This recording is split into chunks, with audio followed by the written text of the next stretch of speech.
Muito bem-vindo ao Cantinho Teológico. Meu nome é Gustavo Luiz. Vou tecer alguns comentários a respeito do livro de Apocalipse. Primeiramente, existem muitas ideias errôneas que são introduzidas dentro do livro de Apocalipse. A gente precisa entender que Apocalipse nada mais é do que a revelação de Jesus Cristo, que ele, que Deus deu a ele para mostrar aos seus servos as coisas que brevemente deveriam acontecer. E observe que o livro de Apocalipse tem um destinatário, e não é o pessoal do século 21, diga-se de passagem, e a verdade. Os destinatários, os quais João escreveu a revelação de Jesus, se dirige é justamente aqueles crentes que estavam passando por perseguições no Império de Domiciano.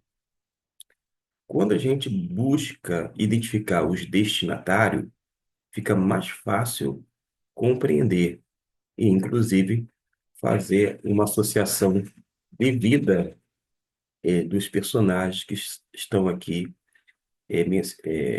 mencionados. Uma outra coisa que precisa ser dita é que existe uma conexão direta com aquela época, com aqueles destinatários, porque, repito, foi escrito destinado a eles e não a nós.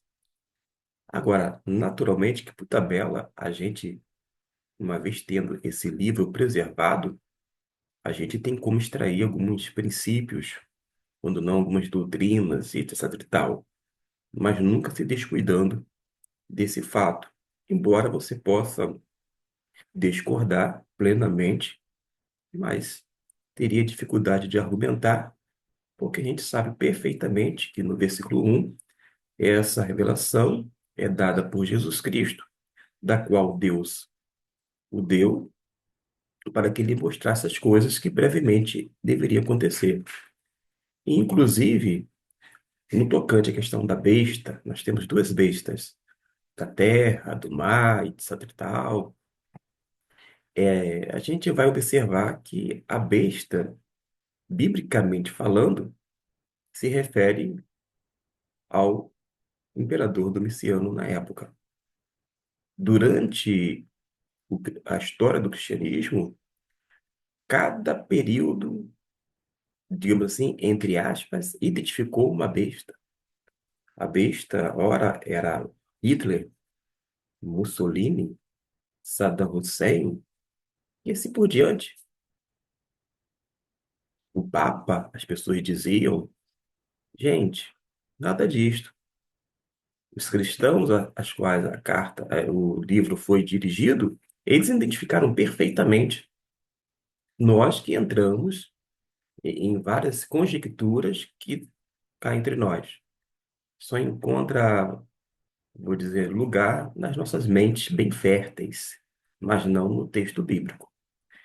Mas para vocês terem uma ideia, o como nós entramos dentro do livro de Apocalipse e até mesmo de outros livros, eu coloco assim de uma forma viciada, ou seja, a gente já entra com a lente de outras pessoas. É como se eu começasse a ler a partir da minha lente, para tentar enxergar algo que até então você nunca tinha visto.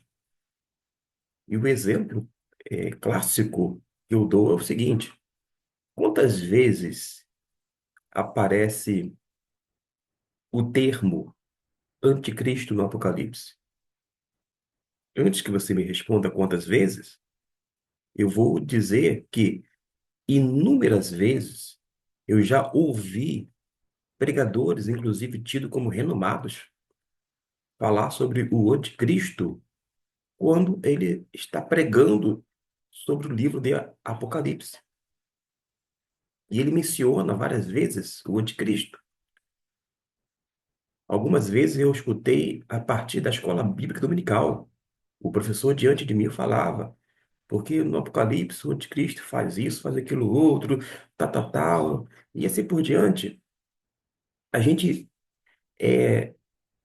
saturado com algumas informações e a gente acha que está certíssima. Mas quando você lê o livro de Apocalipse, já adiantando a resposta, caso você ainda não tenha dado ou ainda hesitou em dar, o termo anticristo não aparece uma vez sequer no Apocalipse. E talvez você pergunte, mas se não aparece, por que que os pregadores falam sobre o anticristo no Apocalipse? Por causa de que a gente acaba reproduzindo o conceito teológico, algumas ideias que são estranhas ao texto em questão e introduz nele como se fosse uma verdade bíblica. Mas o autor não fala. Embora seja o mesmo escritor, João, ele não menciona uma vez sequer o anticristo no Apocalipse. Ele menciona anticristo ou anticristos na sua primeira epístola e segunda epístola, que são chamados de epístolas joaninas, mas não no Apocalipse. E ainda assim, nestas duas epístolas, ele menciona simplesmente 5 vezes, quer na forma singular, quer na forma plural. E por que a gente enxerga o anticristo aqui? Porque as pessoas pregam sobre o anticristo quando o texto não fala, para mostrar como nós somos tendenciosos quando já adentramos até mesmo na leitura, quando não na exposição do texto bíblico. E isto faz com que a gente venha ter muito cuidado. E antes de terminar esse vídeo, alguém vai dizer assim: mas a besta da terra ou a besta do mar não seria uma espécie de anticristo? Ora, o autor é o mesmo. Se ele achasse que fosse a mesma coisa, ele ia colocar anticristo e não fazer alusão à besta da terra ou à besta do mar. Ele teria condições de dizer são personagens distintos ou personagens iguais, melhor dizendo. Mas ele colocou que, por exemplo, no Apocalipse, besta da terra, besta do mar, mas não disse que era anticristo. Mas a gente vê o anticristo. Alguns estudiosos chegam a dizer que são os mesmos personagens. Agora, quando você faz uma análise da besta, tanto do mar quanto da terra, quanto do anticristo ou dos anticristos, conforme 1º e 2º João, você pode identificar, sim, algumas semelhanças, mas tem também algumas diferenças. Seria errôneo dizer que a besta é o homem da iniquidade, porque Paulo, em Tessalonicenses, fala sobre o homem da iniquidade. Uma coisa é uma coisa, outra coisa é outra coisa. Daí a importância de entender os personagens dentro de cada livro ou carta, fazer a devida pesquisa para não confundir alho com bugalho. Que você possa pensar na importância de fazer uma leitura cuidadosa e de adotar princípios de interpretação de modo a evitar erros, alguns até grosseiros, como os quais eu mencionei aqui neste vídeo. Deus abençoe e até o nosso próximo vídeo.